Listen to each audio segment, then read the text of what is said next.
बिस्मिल्लाहिर्रहमानिर्रहीम। रोज़ाना वाक़यात सुनने के लिए हमारे चैनल को सब्सक्राइब करें, शुक्रिया। हज़रत खौला बिनत साबाला का तअल्लुक़ कबीला बनी औफ़ से था।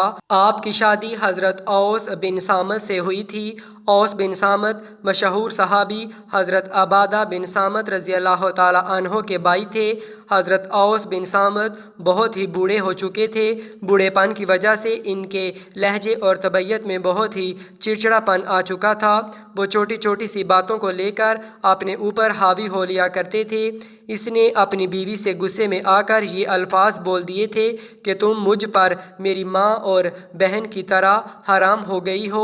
मैं तुम्हारे साथ कभी भी जिनसी मिलाप नहीं करूँगा। मैं तुमसे अपनी ख्वाहिशात पूरी नहीं करूँगा। इस दौर में ये रवाज था कि कोई भी अपनी बीवी से नाराज़ होकर अपनी बीवी को ये अल्फाज कह देता कि तुम मेरी माँ और बहन की तरह मुझ पर हराम हो गई हो। अगर मर्द की ज़बान से ये अल्फाज निकल जाते तो रवाज के मुताबिक इस मियाँ और बीवी का निकाह टूट जाता था। इन दोनों का अज़वाजी रिश्ता ख़त्म हो जाता था। जब औस बिन सामत रज़ी अल्लाह ताला अन्हो का गुस्सा ठंडा हुआ, हज़रत औस बिन सामत रज़ी अल्लाह ताला अन्हो बहुत ही शर्मिंदा और परेशान हुए। उनको अपनी गलती का एहसास हुआ कि मैं क्या कर बैठा हूँ। तो उन्होंने अपनी बीवी से माफ़ी मांगी।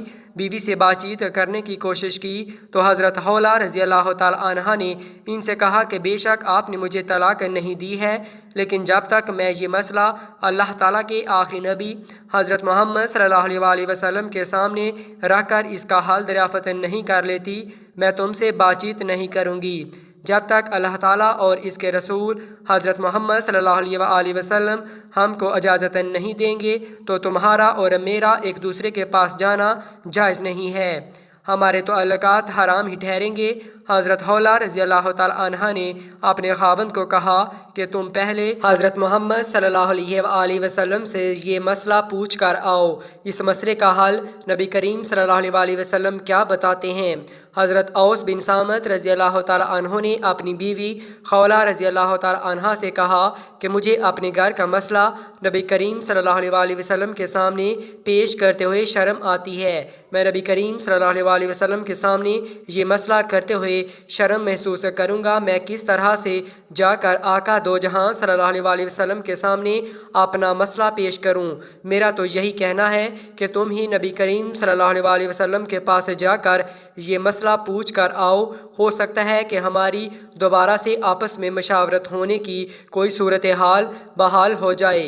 लिहाजा हज़रत खौला रज़ी अल्लाह ताला अन्हा सीधी हज़रत आयशा रज़ी अल्लाह ताला अन्हा के हुजरे में तशरीफ़ ले गई। उस वक़्त नबी करीम सल्लल्लाहु अलैहि वसल्लम भी वहाँ मौजूद थे। हज़रत खौला रज़ी अल्लाह ताला अन्हा ने सलाम किया तो नबी करीम सल्लल्लाहु अलैहि वसल्लम ने सलाम का जवाब दिया और फरमाया, ए खौला किस काम आई हो। हज़रत खौला रज़ी अल्लाह ताला अन्हा ने अर्ज़ किया, या रसूलल्लाह सल्लल्लाहु अलैहि वसल्लम, आपको मालूम है कि मेरे शोहर मेरा चचाज़ाद भाई भी है। वो बहुत ही बूढ़ा हो चुका है। वो ज़रा ज़रा सी बात पर चिड़चिड़ा हो जाता है। मैं अपने शोहर से बेहद मोहब्बत रखती हूँ। आज इसने गुस्से में आकर मुझे कहा कि तुम मुझ पर मेरी अम्मी की तरह हराम हो। खौला रज़ी अल्लाह ताला अन्हा ने अर्ज़ की, या रसूलल्लाह सल्लल्लाहु अलैहि वसल्लम, मेहरबानी करके इसका कोई हल निकाल दें ताकि हम दोनों फिर से एक दूसरे के लिए हलाल हो जाएं। लेकिन नबी करीम सल्लल्लाहु अलैहि वसल्लम ने सारी बात सुनने के बाद फरमाया, ए खौला अब तुम इन पर हराम हो गई हो। हज़रत खौला रज़ी अल्लाह ताला अन्हा और नबी करीम सल्लल्लाहु अलैहि वसल्लम इस मसले पर काफ़ी देर तक बातें करते रहे, लेकिन नबी करीम सल्लल्लाहु अलैहि वसल्लम ने फरमाया कि खौला अब तुम अपने खावंद के लिए हराम हो गई हो। जब उन्होंने देखा कि नबी करीम सल्लल्लाहु अलैहि वसल्लम ने फरमाया है कि अब इस मसले का कोई हल नहीं है, इसके बाद हज़रत खौला रज़ी अल्लाह ताला अन्हा बहुत ही मायूस हो गई थीं। हज़रत खौला रज़ी अल्लाह ताला अन्हा ने बावज़ू होकर अल्लाह ताला से दुआ मांगना शुरू कर दी, या अल्लाह ताला, मेरे खामद औस ने मुझे ये अल्फाज कहे हैं, मैं अपने शोहर से बहुत ही प्यार करती हूँ। या अल्लाह ताला, हमारे लिए बेहतर फरमा जो हमारे हक़ में बेहतर है। मैं नहीं चाहती कि मेरा खामद मुझसे जुदा हो जाए। वो बूढ़ा हो चुका है। इसने गुस्से में आकर मुझे ये अल्फाज कह दिए हैं। मैं अब बिल्कुल बेबस हो चुकी हूँ। अब तेरे सिवा मेरा एहतजाज सुनने वाला कोई नहीं है।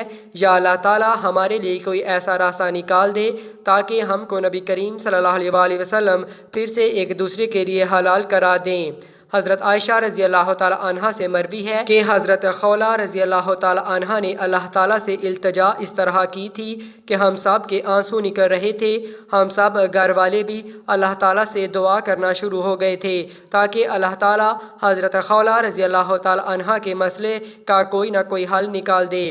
ہم سب اس کیفیت میں دعائیں کر رہے تھے کہ اللہ تعالیٰ کی طرف سے حضرت محمد صلی اللہ علیہ وسلم پر حضرت جبرائیل علیہ السلام وحی لے کر حاضر ہوئے۔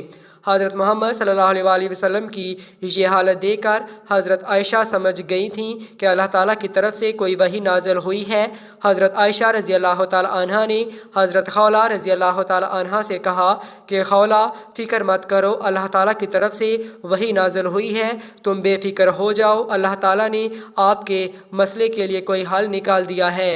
حضرت عائشہ کی زبان سے یہ الفاظ سن کر حضرت خولہ پہلے سے بھی زیادہ غمزدہ ہو گئی تھی کہ ایسا نہ ہو کہ اللہ تعالیٰ کی طرف سے حکم آ جائے کہ حضرت خولہ اور اس کا خاوند ایک دوسرے پر حرام ہو گئے ہیں، ان کی طلاق ہو گئی ہے۔ لیکن نبی کریم صلی اللہ علیہ وسلم کی کیفیت کچھ بہتر ہوئی تو حضرت خولہ رضی اللہ تعالی عنہا نے حضرت محمد صلی اللہ علیہ وسلم کی طرف دیکھا تو نبی کریم صلی اللہ علیہ وسلم مسکرا رہے تھے۔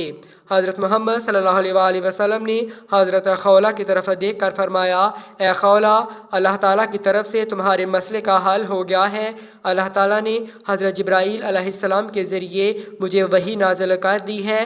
وہ وحی اللہ تعالیٰ کے نبی کریم صلی اللہ علیہ وسلم نے حضرت خولہ رضی اللہ تعالی عنہا کو پڑھ کر سنائی۔ اس وحی کا ترجمہ کچھ یوں ہے کہ اللہ تعالیٰ نے اس عورت کی بات سن لی ہے جو آپ کے ساتھ اپنے شوہر کے بارے میں جھگڑ رہی تھی، چونکہ حضرت خولہ رضی اللہ تعالی عنہا ہی وہ عورت تھی جو آپ صلی اللہ علیہ وسلم کی اپنے شوہر حضرت اوس رضی اللہ تعالی عنہ کے بارے میں بات چیت کر رہی تھی۔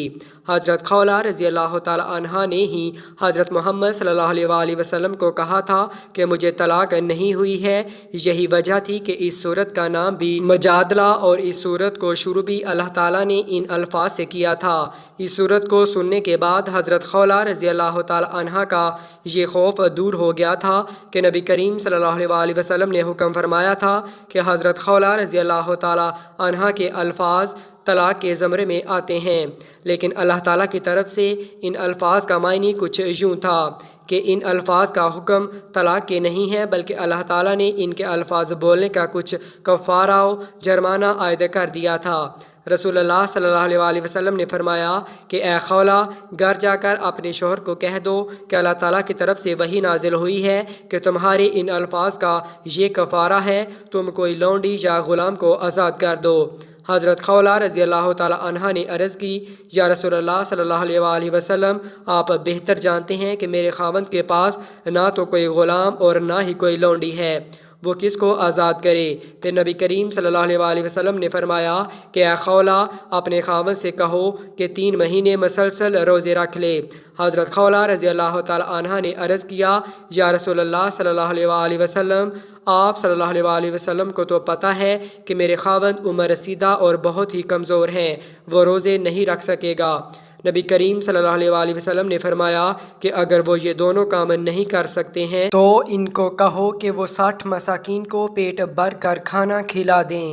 حضرت خولہ رضی اللہ تعالی عنہا نے عرض کی، یا رسول اللہ صلی اللہ علیہ وسلم، ہم تو بہت ہی غریب ہیں، اس سے یہ کام بھی نہیں ہو سکے گا۔ آپ صلی اللہ علیہ وسلم نے فرمایا کہ اچھا، یہ بھی نہیں کر سکتے تو ان سے کہو کہ امام المنذر بن قیس کو میرے پاس بلا لائیں، ان سے کھجوریں لے کر 60 مساکین کو کھلا دیں۔ یہ سب سننے کے بعد حضرت خولہ رضی اللہ تعالی عنہا اپنے گھر کی طرف چلی گئیں۔ جب وہ گھر پہنچی تو آپ رضی اللہ تعالی عنہا کے شوہر نے دریافت کیا، خولہ، نبی کریم صلی اللہ علیہ وسلم کا کیا حکم ہے؟